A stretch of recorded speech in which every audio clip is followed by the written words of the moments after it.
அட போங்கப்பா என அடங்க மறுத்து விருட்டன வெள்ளை மாளிகையை விட்டு வெளியேறிய உக்ரைன் அதிபர் ஜெலன்ஸ்கி தற்போது எங்கே அமெரிக்கா தனது ராணுவத்தை திரும்ப அழைத்துக் கொண்டால் ரஷ்யாவின் கை மேலும் ஓங்கி இருக்கும் அமைதியை குலைத்து விடுமோ என்ற அச்சத்தில் உள்ளார்.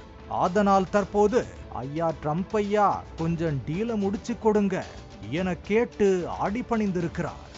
உலக தொலைக்காட்சிகளில் முதன்முறையாக என ஊடகங்களுக்கு முன்னாடி பிரஸ் மீட்டில் சொதப்புவது எப்படி என ஒரு படமே காட்டிவிட்டனர் ட்ரம்ப், ஜெலன்ஸ்கி, ஜேடி வான்ஸ். 40 நிமிட முழு மீட்டிங்கில் கலாட்டா, கடுப்பேற்றுதல், காழ்ப்புணர்ச்சி என அடுத்தடுத்த சம்பவங்கள் உக்ரைன் அதிபரை உலுக்கி எடுத்து உக்கிரமாக வெளியேற்றியது. எப்படி எங்க அதிபரை நீங்க பாராட்டாம இருக்கலாம்? எங்க பாசுக்கு நன்றி சொன்னீங்களா என ட்ரம்பின் மனதில் ஒளித்து வைத்த வெறுப்பையெல்லாம் ஏற்றம் போட்டு இறைத்து வெளியில் விட்டு வேடிக்கை பார்த்தார் துணை அதிபர் ஜேடி வான்ஸ். அன்றைய தினம் தடபுடலாக வெள்ளை மாளிகையில் விருந்தே தயாரான போதும் கை நனைக்காமலேயே வெளியேறினார் உக்ரைன் அதிபர் ஜெலன்ஸ்கி.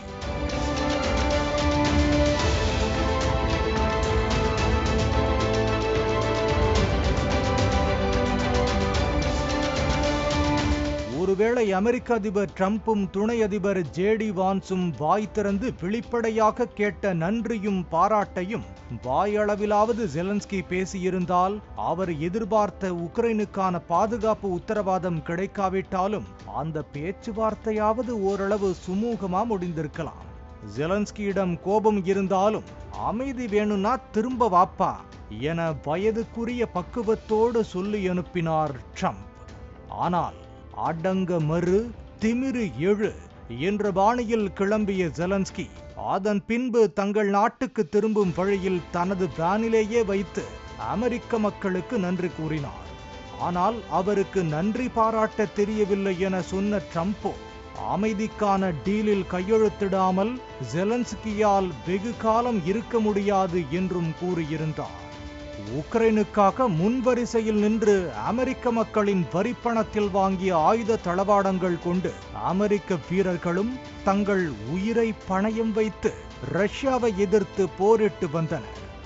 ஆனால் அந்த வீரர்களை திரும்ப அழைத்து தற்போது உக்ரைனுக்கு அமெரிக்காவில் இருந்து அனுப்பப்பட்டு வழியில் சென்று கொண்டிருக்கும் உதவிகளை தவிர வேறு புதிய உதவிகளை அனுப்பாமல் அமெரிக்கா நிறுத்தக்கூடும் என்றும் சொல்லப்பட்டது.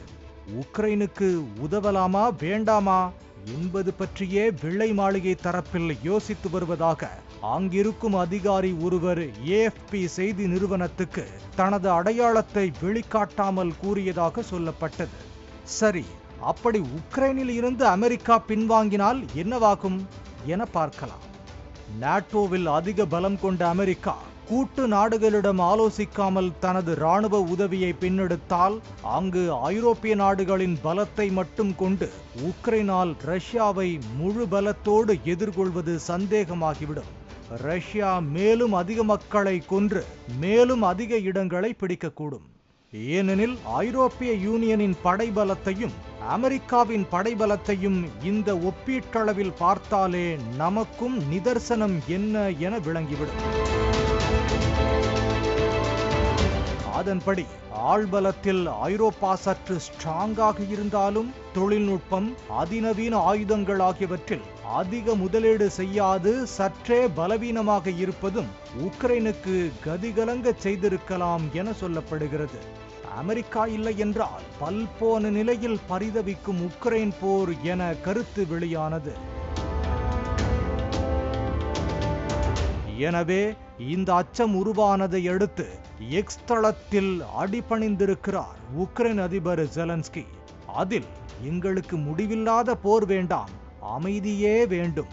அமெரிக்க அதிபர் ட்ரம்பின் பலமான தலைமையின் கீழ் பேச்சுவார்த்தைக்கு நாங்கள் தயார். முதலில் கைதிகளை விடுவிக்க வேண்டும், பின் வான்வழி தாக்குதலான ஏவுகணை தாக்குதல், நீண்ட தூரம் செல்லும் ட்ரோன்களின் தாக்குதல், எரிசக்தி நிலையங்களின் மீதான தாக்குதல், மக்கள் வாழும் பகுதிகளின் மீதான தாக்குதலை அடுத்தடுத்து விரைவாக முடிவுக்கு கொண்டு வரலாம். அதையே ரஷ்யாவும் ஏற்று போரை நிறுத்தினால் அடுத்தது கடல் வழி போர் நிறுத்தத்தையும் மேற்கொள்ளலாம். உக்ரைனுக்கு அமெரிக்க மக்களும் அங்கு புதிதாக பொறுப்பேற்ற அதிபர் டிரம்பும் உதவியதை நாங்கள் மறக்காமல் நன்றியோடு இருப்போம். வெள்ளை மாளிகையில் அந்த மீட்டிங் அப்படி முடிந்திருக்க கூடாது. அது வருத்தத்துக்குரியதுதான். உக்ரைனுக்கான பாதுகாப்பு உத்தரவாதத்துக்கு முதல் படியாகவே நாங்கள் கனிமவள ஒப்பந்தத்தை பார்க்கிறோம். எனவே அது எந்த வடிவில் இருந்தாலும் உக்ரைன் கையெழுத்திட தயார் என்றும் அறிவித்திருக்கிறார்.